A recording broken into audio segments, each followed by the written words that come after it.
I came to America at the age of 11 from Bangladesh with my family of 6 for a bright future. By the time I reached America, my parents only had $10 in their pockets. Our humble beginnings did not prevent my parents from sending me to school, but they had no idea what was waiting for me at school, neither did I. I hardly spoke a word of English and was the only one wearing the headscarf, also known as the hijab, in the entire school. I chose to cover up to obey my Creator and make a statement about my identity as a Muslim woman, which I held so close to my heart. But I had no idea that a piece of fabric on my head would cause me so much pain for the next several years. I was discriminated both verbally and physically. I was called names such as Batman and Ninja. At one point, students literally kicked me and spit at me, both inside and outside the school. I was so scared I used to enter the school from the boys' entrance instead of the girls. I believe I was the only girl to do so. The lowest point of my discrimination at middle school in the Bronx was not what I went through by my classmate, but rather when my English teacher started to make fun of the way I dressed. As a teacher, he was supposed to protect me and help me boost my confidence, yet he did the opposite by crushing my self-esteem to the ground. I faced similar situations at high school, but with much more intensity. I still remember the day when a bunch of girls, they were waiting for me outside my classroom just to pull off my hijab.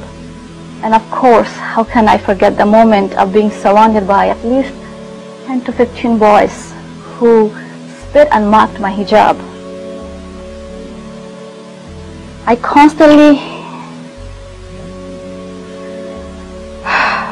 I feel so helpless and terrified. I constantly face the following question: don't you ever dress normal?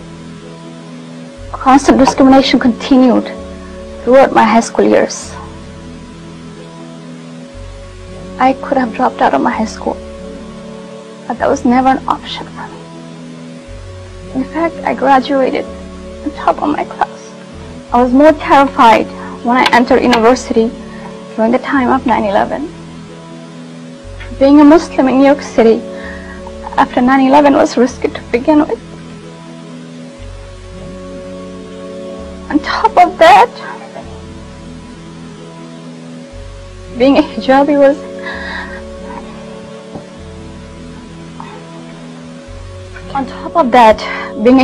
was a direct sign saying she's a Muslim. I constantly lived in fear as I was called names such as Osama bin Laden and terrorist.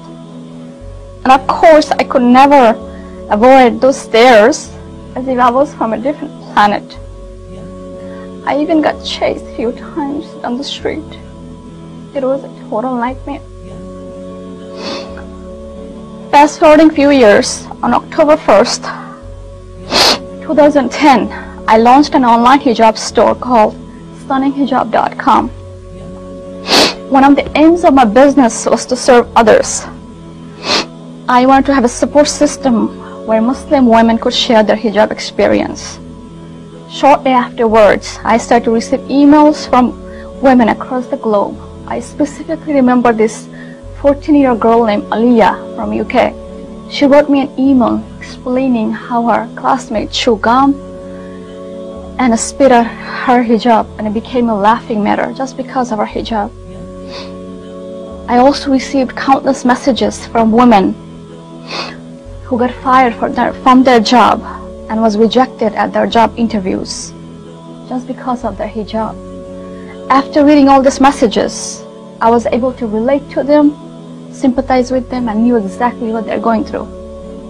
During the summer of 2011, after receiving many messages from women across the globe with similar situations, I kept on thinking, how can I help these women?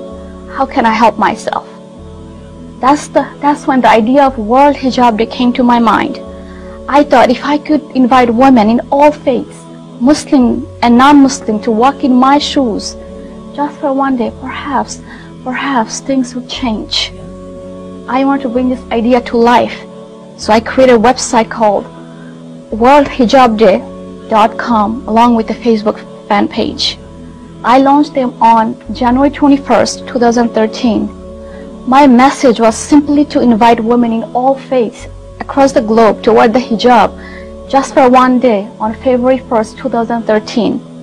Within just 8 days, I got responses from women from 67 countries worldwide, including United Kingdom, Australia, Nigeria, Indonesia, Pakistan, Sweden, Albania, Denmark, and Mexico. While hijab, women from various religious backgrounds, including Jewish, Christians, pagans, atheists, Wiccans, Rastafarians, Mormons, and many more responded to my call. I was able to translate the World Hijab Day poster in 23 different languages, including Dutch, Croatian, Indonesian, and Burmese. World Hijab Day was featured on mainstream news media such as BBC, Al Jazeera, Huffington Post, and many more. World Hijab Day was a huge success as women from different faiths joined hand in hand in solidarity to support millions of women who choose to wear hijab on a daily basis and live a life of modesty. World Hijab Day has helped many Muslim women embrace the hijab for a lifetime, as Sister Natasha expressed. World Hijab Day was the encouragement I needed to wear hijab. By next World Hijab Day, I'll be proud to say that I've been a hijabi for a year, inshallah. Before I end my talk, I would like to remind myself and all of you here that this life is too short to hold grudges or hate toward each other. At the end of the day, we are all part of one big family called human race. I pray that movement like World Hijab Day give us an opportunity to learn to be tolerant of each other by accepting and respecting each other's differences. It is only through tolerance and understanding we can coexist peacefully. I invite all of you to join in my quest to have 1 million participants for the next World Hijab Day on upcoming February the 1st by spreading the word. It is only through working together we can achieve to have a local form of World Hijab Day in as many cities, states, countries, and continents as possible. Let's start a World Hijab Day revolution, a tool for tolerance, understanding, and peace. Thank you very much for your time.